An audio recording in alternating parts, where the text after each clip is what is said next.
Oke, bismillahirrahmanirrahim. Assalamualaikum warahmatullahi wabarakatuh. Alhamdulillah hari ini kita bisa mulai kembali untuk diskusi tentang pemerintah desa ya. Sebelum adik-adik nanti menulis tentang profil desa Anda masing-masing, saya berharap nanti di semester akhir adik-adik presentasi tentang desanya masing-masing ya. Jadi untuk semester pertama ini kita teori dulu, nanti di semester kedua nanti kita presentasi terkait dengan profil desanya masing-masing. Jadi di semester ini adik-adik mulai mencari data terkait dengan desa profil desa masing-masing. Oke, pada pertemuan yang kedua ini kita akan bahas tentang pengertian desa atau pengenalan tentang desa, atau bisa juga terkait dengan kedudukan desa dalam sistem pemerintahan Indonesia. Mungkin di awal kemarin sudah pernah saya singgung bahwa betapa keunikan, betapa bermacam-macam desa yang ada di negara kita, yang mereka punya ciri khas dan adat istiadat masing-masing, sehingga ini menjadikan Indonesia lebih multikultural, lebih majemuk dan sebagainya. Nah, ini kan menjadikan sebuah fenomena di mana negara-negara mungkin tidak sama dengan negara kita. Artinya karena kita terdiri kepulauan-pulauan, suku-suku, dan ini tidak, kalau kita bicara pemerintahan malah bermacam-macam juga, dan sebutan atau terkait dengan pemerintahan desa itu juga bermacam-macam juga, karena basic kenegaraan kita atau pemerintahan kita memang dari kerajaan, sehingga mereka punya cara masing-masing untuk menata kehidupan bermasyarakatnya atau kita berbangsa bernegara. Nah, kalau hari ini kita sambungkan dengan sistem pemerintah nasional kita, kedudukan pemerintah kita sekarang, dulu itu seperti apa? Ya, banyak kajian-kajian terkait dengan pemerintah desa, khususnya karena mungkin bisa juga pemerintah yang hari ini bisa juga terpengaruh karena efek atau dari kolonialis atau imperialis kemarin atau penjajahan kemarin, sehingga struktur organisasi atau mungkin gerak dan pemerintahnya seperti ini. Tetapi kita dalam sejarah kita, Indonesia itu punya desa yang punya ciri khas masing-masing. Mungkin kalau di daerah sini ada istilah desa itu desa moco. Setiap desa pasti punya caranya masing-masing untuk menata kehidupan. Nah, mungkin kalau kemarin kita sampai setingkat otonomi desa, bahkan sampai otonomi dusun. Nah, itu yang terjadi.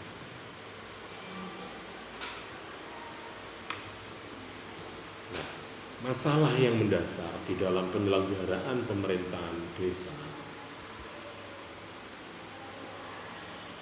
ada beberapa hal yang biasanya mempengaruhi pemerintahan itu bisa berhasil. Pertama adalah terkait dengan kedudukan organisasi yang ambivalen antara organisasi pemerintah formal dengan pemerintah atau lembaga kemasyarakatan. Mungkin kalau kemarin saya katakan ada lembaga informal, ada yang formal. Cenderung di desa itu semi-semi itu. Ya. Kalau ada mungkin kalau di kelurahan beda lagi, itu sudah pemerintah secara formal, dia punya NIP, catatan kepegawaiannya sudah resmi, artinya di ASN itu dia sudah masuk. Tetapi kalau di pemerintah desa, selain kelurahan, ya dia pakai baju kaki, dia pakai baju kopi, tetapi dia nggak punya NIP. Cara pegawai karyawan itu nggak ada jaminan hari tuanya, nggak ada gaji pokok tetap sesuai dengan golongan kepangkatan aturan kepegawaian yang ada. Maka di dalam hal ini lembaga pemerintahan yang selama ini sudah berjalan juga ya fine-fine saja. Nah, tapi mereka punya cara mereka masing-masing. Mungkin kelurahan karena dia sudah PNS, sudah ada golongan pangkatannya, tetapi gak ada ganjaran, Rek. Dia nggak punya lahan pertanian sebagai ganjaran bahasanya atau sebagai upahnya. Nah, dulu itu sebelum ada tunjangan-tunjangan itu, pemerintah desa kita sudah punya cara mereka untuk menggaji para aparatur desanya masing-masing.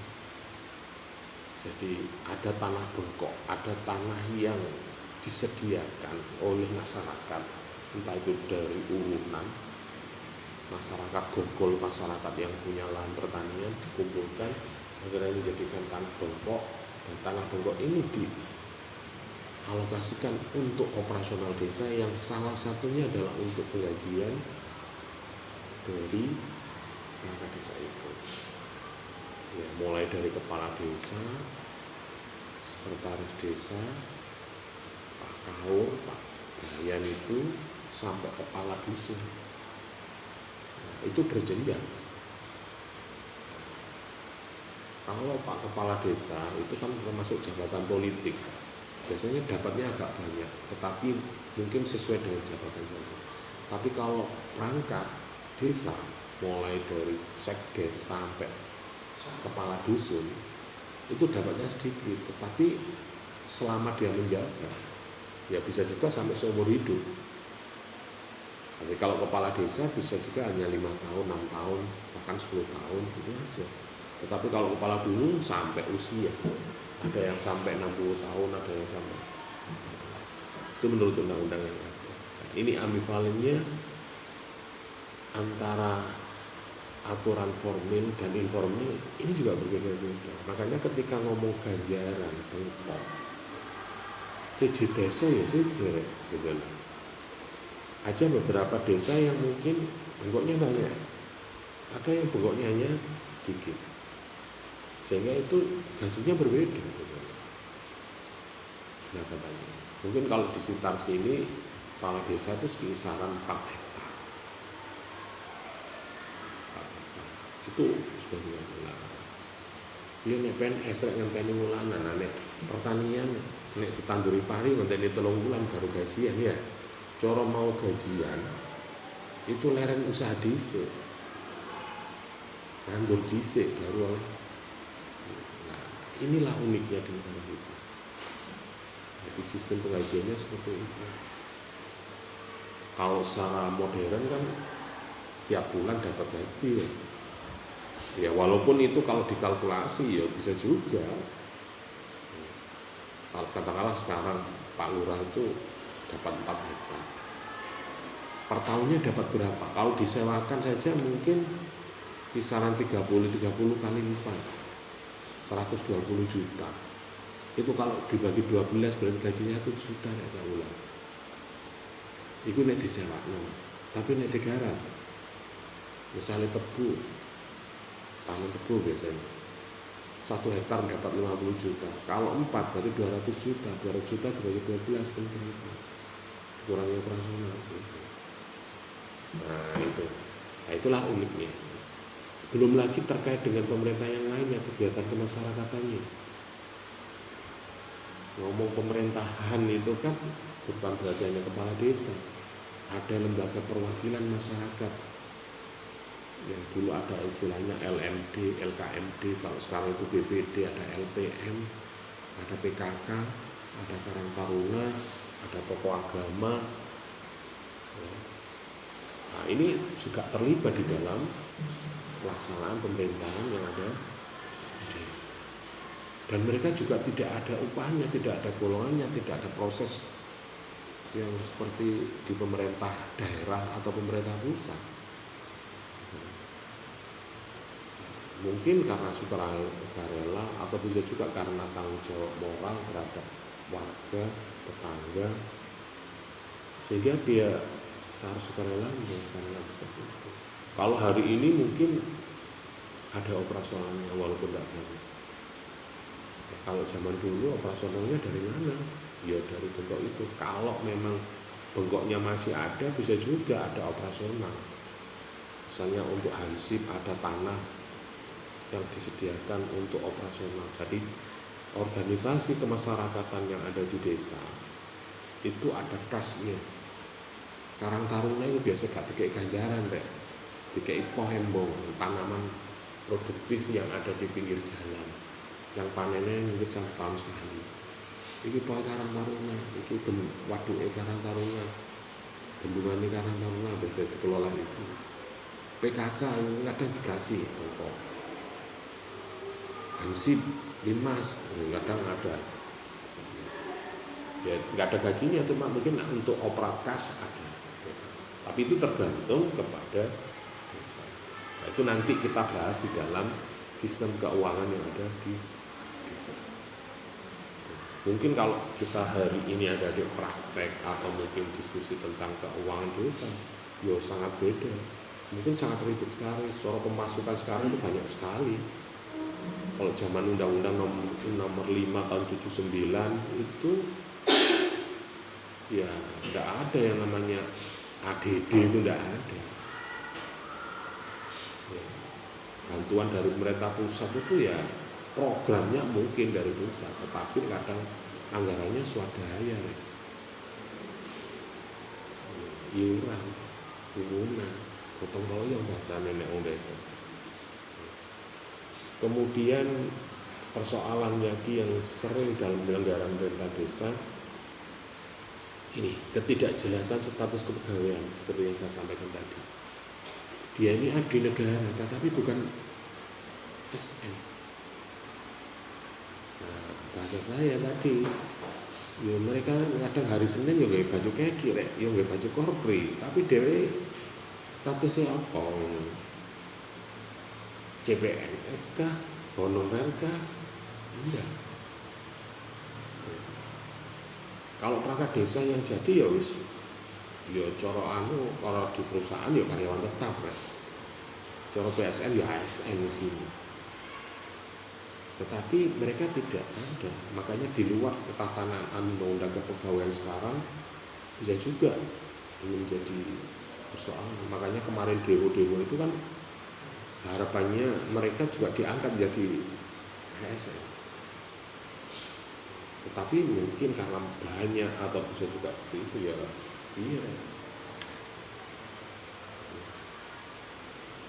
Ya, akhirnya mungkin jalan tengahnya ya ada tunjangan-tunjangan yang walaupun dia bukan ASN ya minimal dia dapat tunjangan seperti ASN. Ya mungkin kalau di pegawai sekarang ada namanya P3K. Nah, P3K kan perjanjian, nah itu statusnya karyawan tetap. Maksud ya gajinya tidak tetap ya. Kemudian pembagian kewenangan yang tidak jelas, ini juga sering terjadi. Padahal kalau saya sampaikan kemarin bahwa pemerintah desa itu kan ujung tombak, ya, artinya wujud dari kebijakan pemerintah atau negara yang berhadapan langsung, yang terkena dampak langsung, efek dari kebijakan itu ya pemerintah desa. Misalnya kebijakan tentang BLT, tentang kenaikan pajak dan sebagainya, untung ke kecamatan itu narik pajak nang ini warga ya kaon.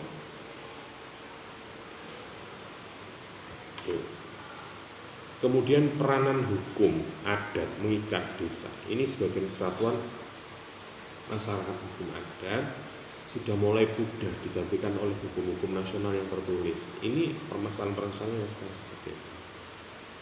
Jadi pemerintah desa sekarang itu sudah mulai pergeseran dari paradigma yang bisa dikatakan formal informal tadi sudah. Makanya ya Indonesia bisa juga ya trial, ya, terus ada perbaikan dan perubahan, mencoba dan mencoba. Makanya di era SBY itu sampai mengangkat sekretaris desa menjadi ASN. Dan sekarang sekdes-sekdes yang ASN ditarik ke kecamatan kabeh. Ada yang di kabupaten, ada yang di kecamatan.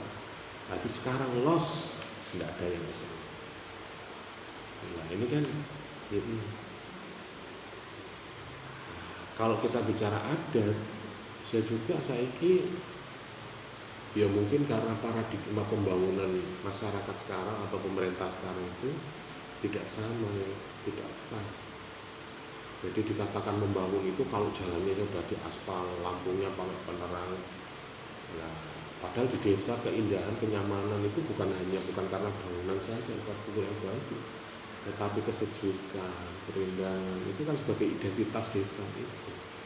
Nah sekarang kalau ngomong desa, kalau beda nih, balane itu saya dicor jalan menuju lahan pertanian lo dicor. Nah itu belum lagi persoalan adat. Koyo ruwatan desa, upacara memperingati hari berdirinya desa atau kelahiran desa macam-macam. Ruwah desa istilahnya.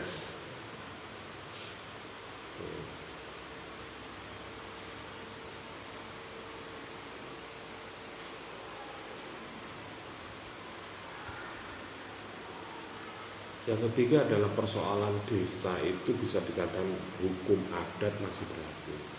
Ada yang hukum adatnya mulai disuruh, ada yang desa hukum adatnya praktis tidak berlaku sama sekali.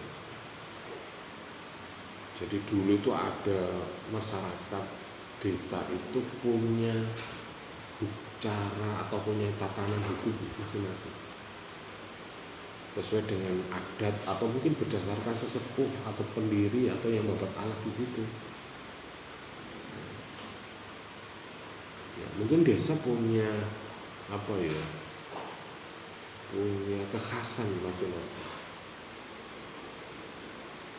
Ada namanya desa itu ada yang duwe batas wilayah yang mungkin ini zona adat misalnya. Ada desa ini kalau masuk ke wilayah ini harus melaksanakan ini dan sebagainya. Ada yang sekarang mulai mudah. Seperti halnya contoh yang di kampung saya itu ada wilayah pembagian. Kalau wilayah ke barat dari RT 1 ke barat itu kalau hajatan boleh nanggap orkes lain dan sebagainya. Tetapi nggak boleh ada rame-rame nanggap itu yang ada gongnya. Jadi kalau ada gongnya tidak boleh. Khawatir kalau ada gongnya terjadi sesuatu yang tidak kita inginkan di dalam keluarga itu. Bisa juga keluarganya menjadi bubar atau bisa juga tidak harmonis. Atau sekarang istilahnya broken home. Kalau di RT 1 mungkin karena istilahnya danyangi beda ya, mungkin paham nggak istilah danyangi ya, itu nggak masalah gitu. Setiap desa saya yakin punya punden, punya tempat istilahnya adat ya, pundennya tempatnya dikeramatkan. Terus akhirnya sekarang seiring dengan waktu bisa juga punden-punden sekarang malah jadi wisata religi kan ya. Coba Anda survei ke Medan, punden-pundennya makam-makam misalnya tokoh sekarang dibangun seperti Troloyo mulai. Bahkan kegiatan luar desa itu ada kunjungan kepada sesepuh dusun masing-masing. Jadi setiap dusun itu punya leluhurnya yang ditempatkan yang khusus dan itu dibangun sangat banyak. Dan hukum adat itu ya ada yang masih berlaku. Memang di sini ada yang sudah mulai suruh, ada yang masih berlaku. Ono sih dimodifikasi. Kalau adat kan jenenge sosial itu kan berkembang, tetapi keyakinan masyarakat generasi sekarang tidak sama dengan orang-orang dulu. Ya, ini simbol yang menegatif desa kepiye, menurut tapi kota kabeh. Padahal sekarang itu orang-orang masyarakat sudah mulai kecenderungan mencari ke desa itu bukan dia berpikir tempatnya seperti di kota, yo kalau ke desa yo ke sawah, ke kebun, ke apa yang sifatnya sunyi, sejuk dan udaranya bersih, nggak ada. Nah saiki ya desa-desa yo saking industri. Oke. Ini salah satu. Kemudian persoalan yang terjadi dalam pemerintah desa itu juga terjadi sejak zaman Hindia Belanda sampai sekarang masih digunakan sistem memerintah secara tidak langsung atau indirect rule terhadap masyarakat desa. Sistem ini menempatkan desa dengan pemerintah pada posisi yang marginal. Ya mungkin kalau tulisan ini dengan perkembangan sekarang mungkin sudah banyak yang dijawab. Artinya bahwa dulu desa itu hanya sebagai objek pembangunan atau objek politik juga, mungkin sekarang sudah mulai berubah, sudah mulai menjadi subjek pelaku. Artinya anggaran APBN, anggaran negara itu sudah mulai terjunkan ke desa untuk mereka berkecamatan. Nek biyen kan hanya sebagai objek. Kayak wae pemilu ini kayak alasan tok rek. Masyarakat miskin wong desa, mau buruh tani wong desa, orang yang mau digaji kecil makanya sederhana itu jangan wong desa kan. Makanya ini istilahnya mereka sering di posisi yang apa ya, marginal. Mungkin sekarang sudah undang-undang baru dan sekarang mungkin juga ada Kementerian Desa, saya kira ini sudah mulai terus. Artinya bahwa desa itu sebagai ujung tombak yang benar-benar sebagai ujung tombak. Makanya sekarang itu sampai ada partai yang mewacanakan bahwa desa nanti itu akan mendapat 5 miliar per desa. Ini kira tambah sawan biasanya ya.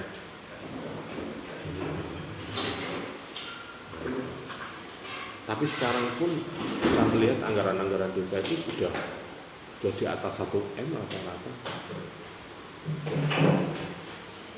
Ya itu kan secara administrasi aja 1 M. Tetapi kalau memang benar dihitung secara real ya lebih rek. Masyarakat itu sudah punya kos sendiri, punya biaya hidup sendiri, punya kegiatan sosial sendiri yang di luar pemerintah. Bu arisan, bu kegiatan sosial apa, iuran apa, burung konek tonggone bangun yang ngelawat, konek tonggone usaha yang ngelawat, mulai dari kelahiran sampai bangun rumah, bangun opo mati, kan wah itu kalau dihitung hajatan ini itu ya, saya kira individu warga masyarakat iurannya tiap bulan bisa juga 1 juta. Oke, itu sebagainya. Kemudian ada juga secara sosiologis, desa itu dipandang sebagai tempat dengan nilai tradisional yang menggambarkan keterbelakangan. Mungkin kalau di Jawa ngomong keterbelakangan saiki yo mungkin Pak saiki masih omahe Ndoweso, omahe Ngalas, ngomong teknologi, ngomong informasi yo sudah sampai ke mereka. Bahkan generasi sekarang pemuda dusun-dusun itu tidak profesinya tidak seperti masyarakat desa pada umumnya. Terus mulai kerja di pabrik, mulai di luar, ada PKI dan sebagainya. Nah dulu kan masyarakatnya masyarakat desa itu kan bertani, beternak, itu. Nah, kalau sekarang kan sudah mulai. Saya ini sing tani wong sing gak kuat, ambek wong pensiunan, ya. Nek wis pensiun, wis gak dadi tentara, gak dadi guru, gak baru dia tani. Nek tenagane cek kuat, ya nyambut gawe yo bare. Terus kan. Tetapi paradigma bahwa desa itu sebagai tempat orang yang tradisional, yang kuno, yang ya, masih ada. Bisa juga kalau di luar Jawa mungkin masih sangat apalagi daerahnya sangat terisolir. Artinya infrastrukturnya tidak seperti di Jawa. misalnya di Kalimantan, di Sulawesi, di Papua, ya bisa juga masih paradigma itu masih bisa dikatakan masyarakat yang tradisional. Ya, tapi kalau di sini ya nggak bisa ya. Ngomong apa saya ngomong kabel wifi wis sampai lenge semut lenge apa di tarani enggak.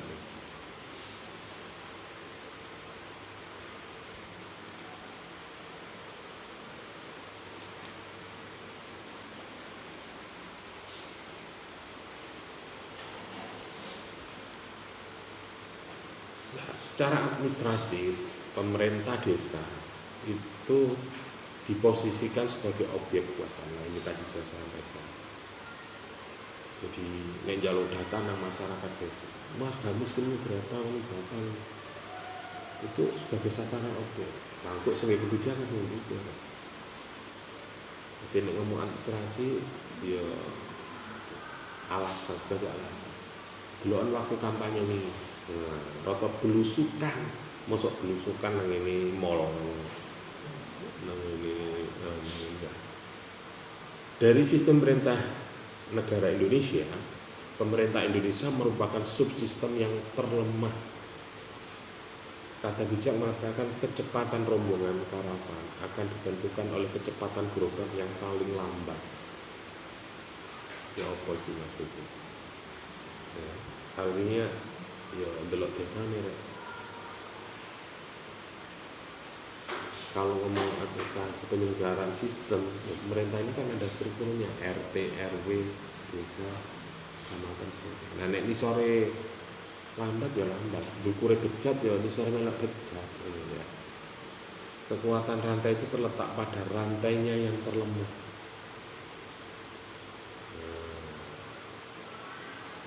Kemudian ada juga secara politis selama ini desa hanya dijadikan tempat pengumpulan suara pada waktu pemilu. Setelah itu dilupakan. Ini ngomong pemilu ulang, krungu wong desa. Ya sawat niku to, ya. Dewangi dadi KPPS wong bengi gak turu ya. Bahkan mari iso murus barang. Ngecek curang ae jarene. Oleh bayaran piro niku. Kemudian ada secara ekonomis, desa itu dipandang sebagai sumber bahan baku dan tenaga kerja yang murah. Jadi ada pemikiran bahwa suplai pangan itu dari desa. Ya sapa rek sing nandur pari, sing nandur jagung, sing nandur kaspi. Mungkin kalau dikalkulasi secara matematis, secara ekonomis, nyambut gaitane kadang ya gak sombut rek. Ya, misalnya sampean dadi kerja di pabrik atau dadi ilmuwan atau tenaga ahli, tani kerjane macul enggak oleh piro. Iku honore piro? Kok nandur jagung misalnya ngenteni 2 bulan 3 bulan. Operasionalnya yang paling top. Nah, tetapi ini sebagai ketahanan pangan, ketahanan apa ya kehidupan. Masuk bahan pangan itu bisa diproduksi secara disulap tadi apa kok nata de koko ya kayaknya itu kok plastik dikembang ya. Bahkan ono jarene beras tepok plastik ngono yo piye. Mosok wong kon ngembote permen ngene warep kemari dipene mari dikumane ngono ya salah. Ini ada 9 tadi. Nah, dari situ maka kita bisa simpulkan bahwa desa di Indonesia ini pertama kali ditemukan oleh Mr. Herman Werner Munting, seorang Belanda anggota Raad van Indië pada penjajahan kolonial Inggris yang merupakan pembantu gubernur jenderal Inggris yang berkuasa pada tahun 1811 di Indonesia. Dalam sebuah laporan bahwa tanggal 14 Juli 1817 kepada pemerintah disebutkan tentang adanya desa-desa di pesisir Pulau Jawa. Kemudian ditemukan juga desa-desa pulau luar Jawa yang lebih dari sama dengan desa yang ada di Jawa. Jadi kelahiran desa di Indonesia itu 14 Juli 1817 baru ditemukan sebuah desa. Artinya sebelumnya sudah ada. Ini ngomong pemerintahan.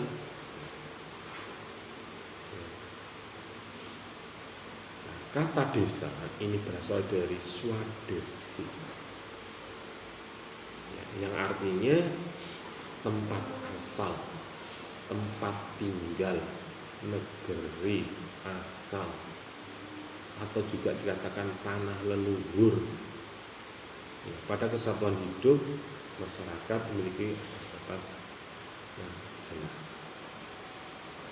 Sesuai dengan batasan ini maka bangsa Indonesia dapat ditemui banyak ketentuan masyarakat, kesatuan masyarakat atau peristilahan. Misalnya di Sumatera ada istilah dati, ada nagari, ada Minang, ada desa yang memiliki istilah keunikan sendiri di mata pencarian maupun di istilah saja. Kayak di Papua ngarani dusun itu kampret wokong. Kalau di sini kan dukuhan ya, dusun ya, kampung ya. Karena ada istilah kampret ya. Nah, itulah. Bahkan kalau Anda telisik lagi nama-nama desa di Mojokerto saja, mungkin kalau di Jombang banyak nama buah. Nah, buah-buah. Kalau di sini ono kedung-kedungan rek. Ono kedung maling, kedung pring, kedung calo, ya, kedung gagak. Apa maksudnya? Kedung gagak ono sing kandu bangun apa? Ono Magersari, Surabaya itu ya. Coba nanggane Dawar, Pucuk, Bangeran lho ya piye rek. Ono sing desa jenenge Brejel lho ya apa itu. Nah, tetapi istilah desa itu pasti tidak lepas dari sejarahnya, adatnya di situ. Kalau di desa kamu saya awal itu medali rek lho. Nek medali kan wis rada ya. Keren ya. Medali barang itu terus no medali kalam ilahi. Lho ya apa nek ngono. Berarti orang medali itu orangnya pinter-pinter, ahli agama gitu ya. Tanya sejarah sebelum tahun 80 sampai 90. Ini gak jero-jero lah. Ngomong medali ngomong kawasan santri. Gua kiai itu jadi dukun ini. Nah, ngono sih. Kalau dedek yang sumput rek, kamu saya. Nah, sumput ini macam-macam di Gresik ada, di Lamongan ada. Apa sumput itu? Sopan tapi luput nih apa nih? Jadi hati-hati kalau saya ini ya, sawangannya sopan tapi luput loh ya. Sawangannya jahat tapi Pak Lailin mengatakan berjiwa rambu berhati rintu, ngono ya piye ning ngene. Ya masalahnya dari dilahirkan di Somput, sopan tapi luput ini. Jadi orangnya baik, supel, humble, gampang kenal orang. Tetapi hanya ceklane ngono lho. Iku nek versi tok gatuk ilmu Jawa. Nek ilmu Arab saumatuk. Berarti tirakati nutuk kan? Saksi-saksi. Makanya emang di kampungku dulu itu jangankan lepas sepatu, celana aja harus dijinjing. Lho kok ngono Pak? Lho iya. Lah kalau cepet sepatumu, celanamu gak kok cincing ya jepmek kabeh kowe ya. Itu bahasanya. Tapi pada inti yang belumnya yo artinya ketika masuk di desa itu ya kayak masuk ke tanah suci ngono ya. Iya. Tapi versi Jawa. Nek tanah suci Arab Saudi kan beda ya. Religi. Pun ada kan. Jadi ngomong aneh-aneh titik ngono ya belain kon. Paling enggak kok nek bengi iso girap-girap ngono ya. Cara bil rono set pikirane langsung aduh ketika tidur wis mimpine gak karuan wis. Bahkan dulu tuh ada burung yang lewat di atas makamnya sesepuh di sana langsung turun mati meninggal. Dilihat dong langsung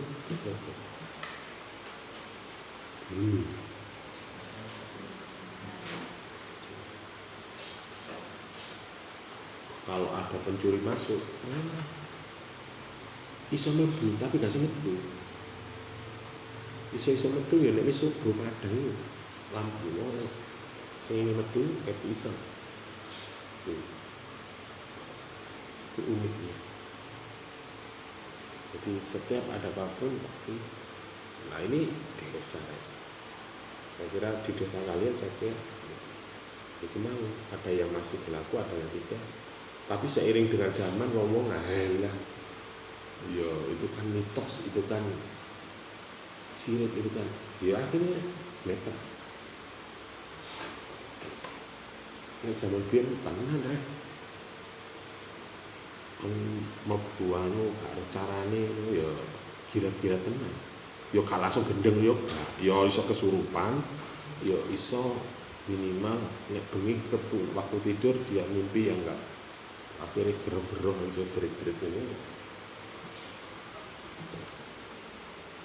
ini istilah desa dan ada istiadat. Ini baru di sini, burung liliane. Saya kira nanti ketika ada adik menelusuri profil tentang desa itu, apakah adatnya kebiasaan masyarakat di situ, saya kira akan muncul. Pengetahuan seperti ini kalau Anda bisa pahami itu sangat kuat sekali ya bagi pemahaman keyakinan masyarakat desa itu. Walaupun dari sisi agama bisa juga menetralisir, tetapi dari sisi adat, misalnya awakmu nggih gawe mau gak dipasangi cok bakal atau gak istilahnya gak ngilingi sesepuh ya ojo cacak gawe murani mulmet kompor gak muru boy atau nyalakan lampu aja gak bisa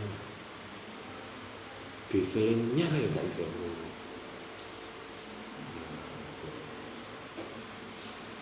Itulah uniknya. Oke, kita kemudian Bintarto pada tahun 1983 yang memandang desa itu dari segi geografis, mendefinisikan bahwa desa itu sebagai suatu hasil perwujudan antara kegiatan kelompok manusia di lingkungannya. Hasil perpaduan ialah suatu wujud penampakan di muka bumi ditimbulkan unsur-unsur fisiografi, sosial, ekonomi, politik, kultural, saling berinteraksi antar unsur, disebut juga dengan hubungan antar daerah yang lain. Nah, ini nanti ketika ada mempelajari sosiologi masyarakat kota dan desa, seperti awal munculnya desa itu dari ya mungkin dari ya itu nanti Anda carilah di profil desa kalian. Iki biyen desa kene iso dadine pripun, Mbak? Lah iki biyen dhek ono Pemboro. Nah, dari mana? Dari Cirebon. Akhirnya mungkin temriki yang mungkin ini nandur gini akhirnya berpindah sebuah perkumpulan. Nah, itu nanti saya kira akan beda. Bumen mengatakan bahwa desa itu adalah salah satu bentuk kuno kehidupan bersama sebanyak berapa ribu orang, hampir semua Palis mengenal. Artinya Bumen mengatakan Bumen itu karena terbentuknya desa itu berdasarkan dari keluarga kecil menjadi keluarga besar, akhirnya sak desa itu ya rata-rata kenal. Jadi wong RT siji iki innalillahi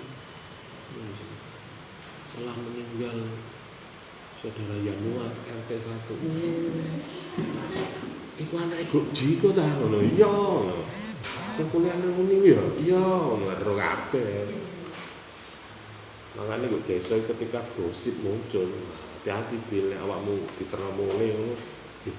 Arek mangkune diterno sapa mulai? Iki gak iku lho, seru kabeh wis. langsung laporan nang bolone arek iku tibake pacare wakeh ngono sing ngeterno gonta-ganti ngono wis kenal kabeh yo. Nah, ini salah Bumen mengatakan di tahun 80 bahwa salah satu ciri desa itu saling mengenal di dalam satu wilayah. Makanya nek misalnya ono praktek demokrasi pemilihan nek desa ya tambah keruh ya. Wis kenal lah apa adek pilihan. Ya, nah nek iku kalau luwih pinter, kalau luwih sugih, luwih ayu kan seru rek. Arek ku luwih apik, arek ku gak tau metu, arek ku gak tau nang warung, akhir lu kabeh. Misalnya itu kebiasaan yang terjadi di